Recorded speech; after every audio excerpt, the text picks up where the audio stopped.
নমস্কার দর্শক। আম বা লেবুর গুটি ঝরে যাওয়া একটি কমন সমস্যা। আর এই সমস্যা নিয়ে ছোট বড় সব ধরনের বাগানিরা কিন্তু খুবই চিন্তিত থাকি।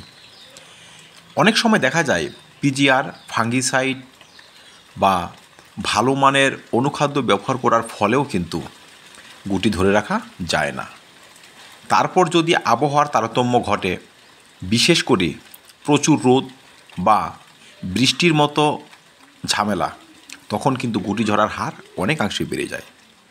আজকের প্রতিবেদন প্রাকৃতিক দুর্যোগের পর, বিশেষ করে বৃষ্টির পর আম এবং লেবু গাছে কী ধরনের পরিচর্যা হবে আর কি পরিচর্যা করলে গুটি ঝরাটা অনেকাংশে কমিয়ে নিয়ে আসা যাবে।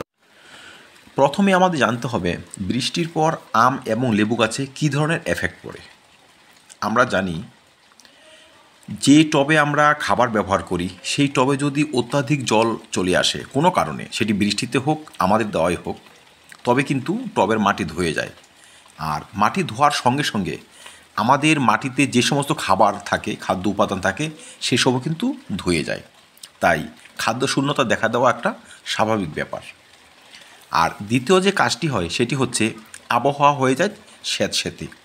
আমের মুকুলে, লেবুর ফুলে বৃষ্টির জল থাকার ফলে সেখানে কিন্তু স্যাঁতসেঁতে আবহাওয়ায় ছত্রাকের জন্ম হয়। বৃষ্টির পর নরম আবহাওয়ায় বা স্যাঁতসেঁতে আবহাওয়ায় ছত্রাকের আক্রমণ সবথেকে বেশি হয়।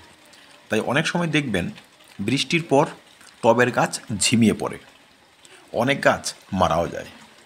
তাই বৃষ্টি হওয়ার পরই আমাদের টবের মাটিতে ভালো মানের ছত্রাকনাশক ঢেলে দিতে হবে। আমরা ব্যবহার করতে পারি সেক্ষেত্রে সাফের মতো ছত্রাকনাশক বা অ্যান্ট্রাকল। যে কোনো ছত্রাকনাশকই আপনি ব্যবহার করেন, সেটি হবে 1 লিটার জলে 2 গ্রাম গুলে আপনারা গাছের গোড়ায় ঢেলে দেবেন। এতে কি হবে, গাছের শিকড়ে যে ছত্রাকের আক্রমণ, স্যাঁতসেঁতে আবহাওয়ায় শিকড়ে যে ছত্রাক লেগেছিল সে কিন্তু নষ্ট হয়ে যাবে, আর গাছ কিন্তু ধীরে ধীরে আবার সুস্থ হয়ে উঠবে।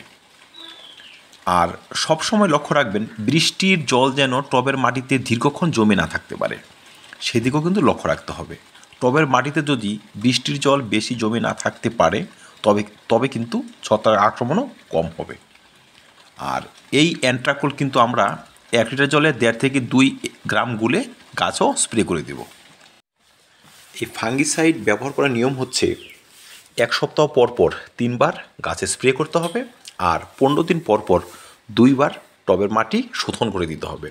তবে কিন্তু ছত্রাকজনিত কারণ গাছ থেকে বিদায় নেবে, আমাদের গাছ আবার সুস্থ এবং সতেজ হয়ে উঠবে। দ্বিতীয় যে কাজটি করতে হবে সেটি হচ্ছে গাছের হারানো খাবার ফিরিয়ে দিতে হবে। কারণ আমরা যে খাবার ব্যবহার করেছিলাম বৃষ্টির জলে, সে সবই কিন্তু ধুয়ে গিয়েছে, টবের মাটি এখন খাদ্যশূন্য। তাই আমরা গাছের গোড়ায় কিন্তু মাটি ভালো করে শুকিয়ে ছত্রাকনাশক ব্যবহার করে তার 3 থেকে 4 দিন পর আবার খাবার ব্যবহার করব। এক্ষেত্রে আমরা সেই তরল সার ব্যবহার করব। এক্ষেত্রে আমরা পটাশিয়াম এবং ফসফরাসযুক্ত খাবার ব্যবহার করে দিব।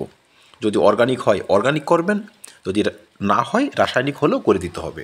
কারণ টবের মাটি খাদ্যশূন্য হলে সেই টব থেকে ভালো ফল আপনি পাবেন না। তাই আমাদের খাবার অবশ্যই ব্যবহার করতে হবে। তারপরে আমাদের ভালো মানের মাইক্রোনিউট্রিয়েন্ট স্প্রে করে দিতে হবে, কারণ গাছের প্রপার পুষ্টি কিন্তু খুবই জরুরি। আর শেষে বলবো, বৃষ্টি হয়েছে বলে মন খারাপ করবেন না। বৃষ্টির জলেও কিন্তু অনেক পৌষ্টিক উপাদান থাকে যেগুলো গাছের বৃদ্ধি পুষ্টির জন্য খুবই প্রয়োজন। তাই বৃষ্টির পর যদি আমরা তার সামান্য পরিচর্যাটুকু সেরে ফেলতে পারি, বৃষ্টি নিয়ে বা আবহাওয়ার এই দুর্যোগ নিয়ে আমাদের কোনো টেনশন থাকবে না, বা টেনশন করারও কিচ্ছু নেই। আমাদের গাছ সুস্থ এবং সতেজ থাকবে এবং সে সমস্ত গাছই কিন্তু অধিক পরিমাণে ফল নিয়ে আসবে। তো ধন্যবাদ দর্শক, দেখা হবে নতুন ভিডিওতে নতুন কোনো টপিক নিয়ে। ভিডিওটি ভালো লাগলে লাইক এবং শেয়ার করবেন, চ্যানেলটি সাবস্ক্রাইব করে পাশে থাকবেন। ভিডিওটি দেখার জন্য ধন্যবাদ।